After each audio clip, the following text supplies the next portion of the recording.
Political History video project. My name's Asa Boyce. I'm Parker James. I'm Caden Heron. Our topic today is gun control policies and how they're connected to the three branches. Process with giving information on gun violence in America, because that is one of the main topics that gun control is revolved around.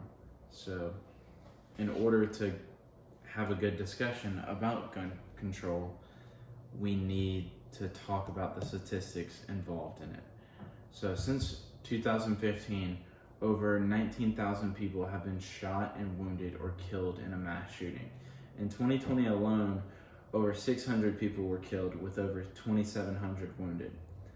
And both the number of mass shooting incidents and the number of people shot in them have increased since 2015, reaching a high of 686 mass shooting incidents in 2021. This is taken from everytownresearch.org. Today, in 2023 so far, there have been 597 mass shootings alone, according to the Gun Violence Archive. 117 people are killed every day from guns. About 8 in 10 murders in the United States involve a gun. And in 2021, 48,831 gun deaths happened, and that's a 23% increase from 2019.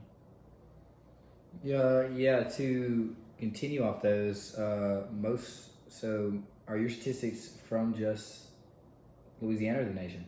This is the entire nation. Okay. My statistics are just for reference. I'm gonna use Louisiana's gun laws. So there's a lot of gun laws and a lot of ways around them in a sense.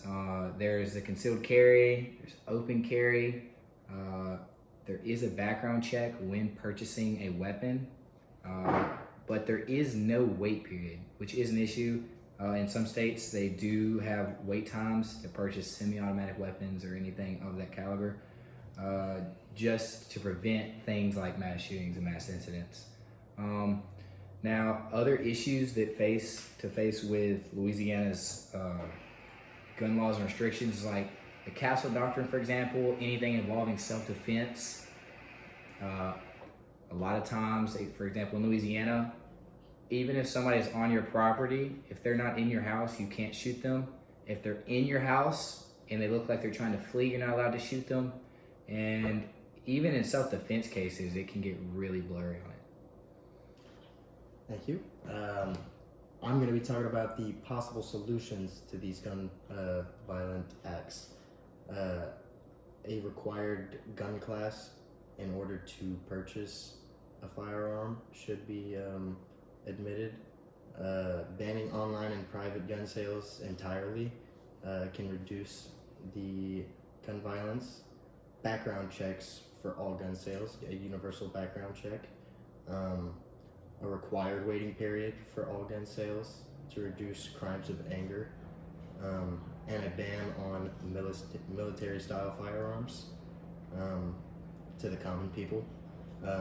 Reducing gun violence requires a combination of legislative measures, efforts from law enforcement, efforts from the community, and a focus on eliminating the root causes of these gun violent acts. And that'll do it.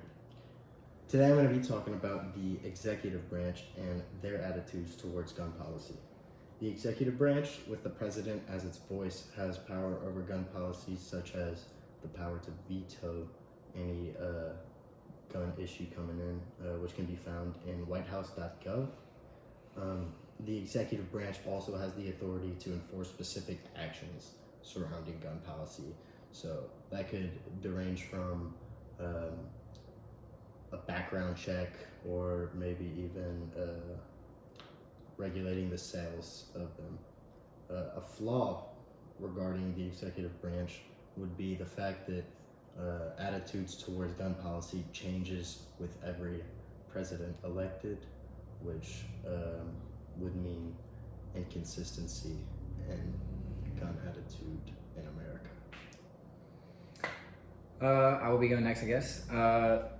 The next branch would be the judicial branch. So the judicial branch plays an important role in interpreting and making a formal decision on the consistency of gun laws. The Supreme Court has made significant rulings on gun rights, including the massive landmark cases such as District of Columbia versus Heller 2008 or McDonald versus Chicago 2010. Both of these cases can be found on the SCOTUS website. A real major flaw of the judicial branch is kind of the same as yours, which is a lack of consistency. So different federal courts may reach different conclusions on same cases or similar cases, which would lead to a lack of consistency on how they're applied nationally. Yeah, I agree with all that. So I will be going over the legislative branch, and I would say the legislative branch is one of the more or most important branches revolving gun policy if you want to have a new gun control policy into place. Because the legislative branch is responsible for passing laws, and that's really the route we want to go if certain gun control laws want to happen. A problem, though, with the legislative branch is that it consists of so many politicians on both sides of the political spectrum that all of them can be pretty polarizing, so it can cause a lot of gridlock in the system where people can't really decide on what to do because you need a certain amount of people to vote for a policy that needs to get put into place. Also, the Constitution, which they're responsible for amending the Constitution, but the Constitution right now makes it hard as well with the Second Amendment because the judicial branch can interpret certain cases that use the Second Amendment a certain way. And so if something happens, then the judicial branch might be like, I'm not sure if the Constitution was saying this. So the Constitution also makes it hard, especially for gun laws, to get passed. With that being said, since the legislative branch is responsible for amending the Constitution, it is possible to get certain gun laws passed, like background checks, on a nationwide scale. And then somehow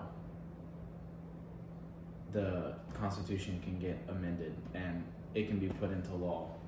And then, Unless the president vetoes it. yeah, the president could veto it, but hopefully, in a perfect world, those things can happen and the laws can get passed, and then people will hopefully be happy. Yeah, Killing so each other.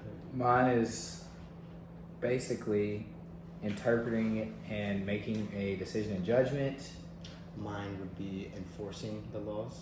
and then yours would be, Passing laws. So that's how the checks and balances work out. and it all comes down to the Constitution and how it's interpreted. And if All people leads can back to the agree, Constitution. and if people can agree on a new law that